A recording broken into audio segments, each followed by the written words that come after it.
6 of the calendar, and that's Venco Ventures, Inc. versus Theodore Farnsworth et al. Let's go ahead and set forth our appearances for the record. Good morning, Your Honor. Joel Tasca and Andrew Clark for the plaintiff.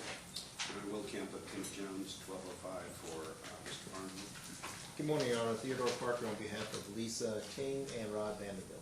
Good morning, Your Honor. Nate Rulis on behalf of defendants Farnsworth and Noble, and we have defendants here in the courtroom set this morning, Your Honor.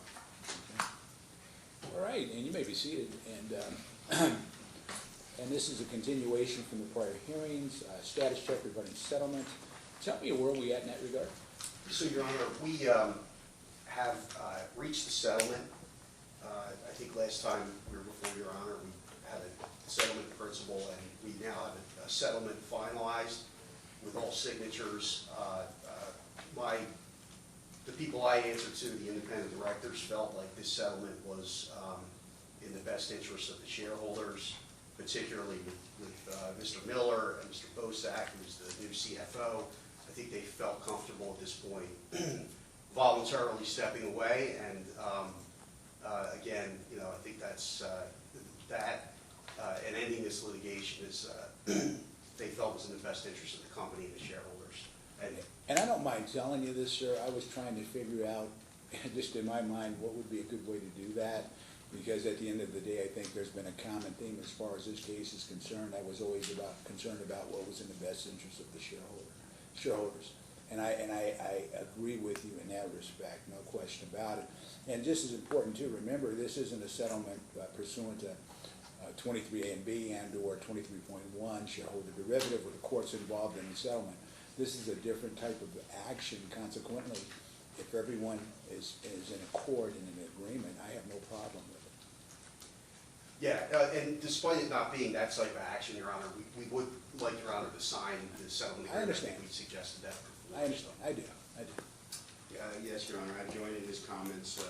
All the efforts undertaken by both parties were done in the best interests of the shareholders of the company, and I think we set aside some of our positions and made some compromises with them, and they did the same thing with us. And the ultimate objective here is really what's in the best interest of the company. So we have the settlement agreement here before you. We need you to sign it because your signature triggers the so-called effective date in the settlement agreement, and a lot of things happen then, such as the reconstitution of the board of directors. Mr. Miller becomes the sole CEO. The other two CEOs relinquish their positions, and a couple other things happen. But that's the trigger date, your signature. I understand. And so I have a clean cup. Is this the signature copy? I have the signature copy here with space in red for your signature. I'd like to approach the bench. Anything you want to add, Mr. Parker? As much as I would love to, Your Honor, I think Mr. Kemp and Mr. I just Katsky, wanted to give you that opportunity. they fully briefed the court. I appreciate the opportunity, Your Honor. All right. I would like to say thank you, because your court made itself available to us, I believe, almost every week since this case has been filed and since all three firms have been involved. So I want to thank you and, of course, your staff for all the help and the assistance provided to us, Your Honor. Yeah. And all I can say in this regard, I mean, at the end of the day, that's why we have business court, right? And things aren't done, it's kind of like on a case-by-case basis. And we often forget how expensive it is to litigate these cases. And sometimes that would take up issues without necessarily filing of motions and kicking the can down the road and going through the process. Because I think if it wouldn't have been handled this way, you might not be here right now. Absolutely. Right? And that's kind of the best way to say it, and that's why I guess we have the hands-on approach to it. I think the only other comment I have as far as the business court is concerned, I think what they should really do is fund it appropriately. And they should actually follow the Delaware model, where the business court judges are giving more assistance as far as staff is concerned. Because it's my understanding in Delaware they have more than one law clerk, and you can and we can really, and maybe get rid of some of the other civil cases, and really just focus on business court issues. And the only reason I said that is this: I know no one's going to review this transcript, but I would be speaking to the Supreme Court on that issue, because that's what they need to do. They really do. It's not like don't be partially. No, if you're in, you're all in. That's kind of how I look at that. And I'm quite sure businesses and the bar would appreciate that, right? Certainly. Yeah. Okay.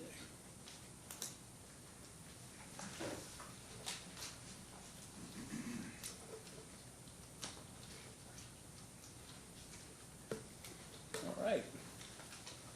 Okay, Mr. Kemp, there you go, sir. And Your Honor, it's our intent, we're to make copies of this, circulate to all the parties immediately, so we may not make it public for a couple of days. We have SEC counsel here, and I think we have to do it simultaneously with the filing of An 8K. an 8K.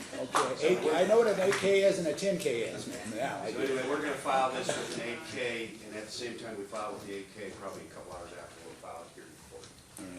All right. Your Honor, just one sort of cleanup thing.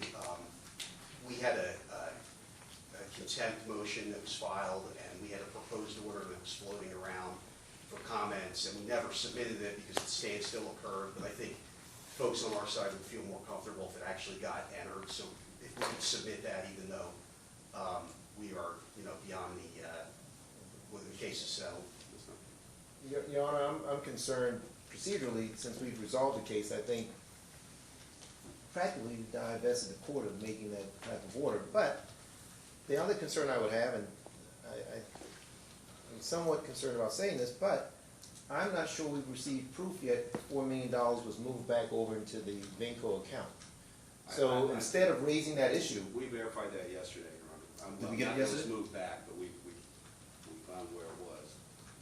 but I'm concerned. So I didn't want to Yeah. air any further, dirty laundry perhaps, but without having proof positive that that money's been moved over, we thought that the stipulation and the settlement would resolve all issues. So if we're going to force the issue on that order, then I'd like to have some confirmation that the $4 million has actually been returned back to the Vinco account. Your Honor, I talked to Mr. Miller about that yesterday, and he's here to address it if need be. That we have confirmed that the $4 million is in, not the regular Vinco account, but in a holding account. Mr. Miller told me this morning that he has access to all the bank codes, so if it's his desire to move it over, he can move it over. So I don't think we have a problem with regards to $4 million at the present time.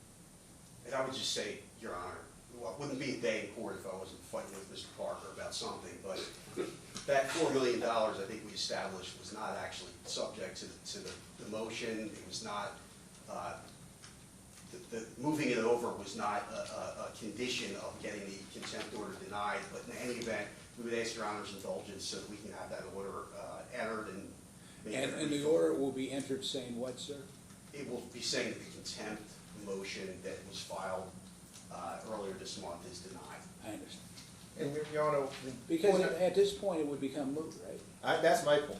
Procedurally, I believe it's moot. Yeah, but then being moot is denial of it, Yeah, right? Your Honor, frankly, I'm carrying the water here a little bit for I the understand. Koski firm who, they felt like they got dragged into this thing, their name was smeared, and they wanted just to have an order on file that the consent motion was denied. So that's really the objective. I get it. I do. Yeah, I'll give you the best example why I think I get it. I get motions all the time to sanction council, right? I do. And what do? Unless it's egregious, I mean, really bad, I don't do it. I try not to sanction council at all, and there's a reason for it. I mean, I was a practitioner. I had preferred rates as far as my malpractice premiums were concerned, because I had never been sanctioned, right? That's what they do. I mean, it impacts your firm. It impacts you as a lawyer, right? We can all agree to that. It does. And so I look at that component too, and if I ever, and in a general sense, even if I have to award fees, I don't put it in such a way where it's a sanction. I try to, just do it, because those are important issues, when you start arbitrarily sanctioning counsel, and I don't do it. And I understand why they want the order. I get it, because, it's a highly competitive, I would anticipate, I never practiced in the business litigation arena, but everybody's trying to get an edge on another law firm, right? And I understand. Your Mr. Honor. Parker, what's wrong with that? Your Honor, I've never sued a lawyer, I've never attempted to, I'm not saying if I was in I- private practice, I wouldn't do legal malpractice and tort cases. I've never done that. I'm not headhunting for lawyers, but Mr. Tasca made a representation during the hearing that that money would be moved over. That's what he said. So I'm holding him to his word. So if now he's trying to escape that, despite what Mr. Kemp's saying, and I appreciate that it's somewhere that we can actually identify, but Mr. Tasca said, we'll make this a non-issue, Your Honor, we will move it back to the VINCO account. He said that. I reviewed that transcript following the hearing, just to make sure. And so if he wants this order, despite it being moved, move the money back to the VINCO account. And Mr. Kemp, you're confident, right, that everything's fine? I'm confident because I've talked to Mr. Miller. Okay. Why don't we do this, Your Honor? Why don't we have Mr. Tasca do a proposed order, and we can make sure the money's moved to Mr. Parker's satisfaction, and we can reflect that neutrally. And Mr. Task, I have no problem with that order, sir, I just want to let you know. Mr. Parker might want to actually physically see the Yeah, money, but, no, once he's I satisfied. didn't ask that. No Take problem. take Mr. Parker into the vault so he can see the money. And I understand, I do, but I think, and that's my point, I can see where there might be a little trepidation and concern, I understand, Appreciate it, Your Honor. I do, I get it. Your Honor, one thing I Do we want need to- a status check or anything like that, do we? Yeah, Your Honor, I would like a status check in about 2 weeks, because as we alluded to last time, there's potentially going to be some follow-on actions in this action, despite the fact that the main parties have resolved their differences. So I would like a status check maybe in 2 weeks. All right. Mr. Parker, sir? Yes, the other point I wanted to make sure that's perhaps reflected in this order, because this was a concern that certainly Ms. King, Mr. Vanderbilt, and I would suspect Mr. Farnsworth shared. The $4 million, when we looked at the general ledger, indicated it was earmarked for AI pros. Having this order indicating that that money's been moved back to VINCO without any restrictions, perhaps also takes the association of that money with AI pros away. So I'd like that money moved over into VINCO's general account, so that there's no argument by AI pros that that money was reserved for them in any fashion. So it's important to VINCO Ventures that that money not be earmarked in any way from the date of this order, or whenever we get it from Mr. Tasker and it's approved by the court, that they have any rights to those funds. So I just wanted the court to be aware of why I'm so concerned about that issue. Your Honor, we would like the contempt order, the denial of the contempt order answered. I have no control over this money. My people are out. So Well, is and this for here's- Mr. Miller to deal with? I get that, and my point is this, I would think, as a trial court, I can't earmark any money, right, unless there's full-blown litigation, and there might be some unique reason I could do it, but right now I don't have that in front of me. And here's my point, and I don't mind saying this, because I thought about this case from time to time, and we're being busy, we just finished up a trial, but I was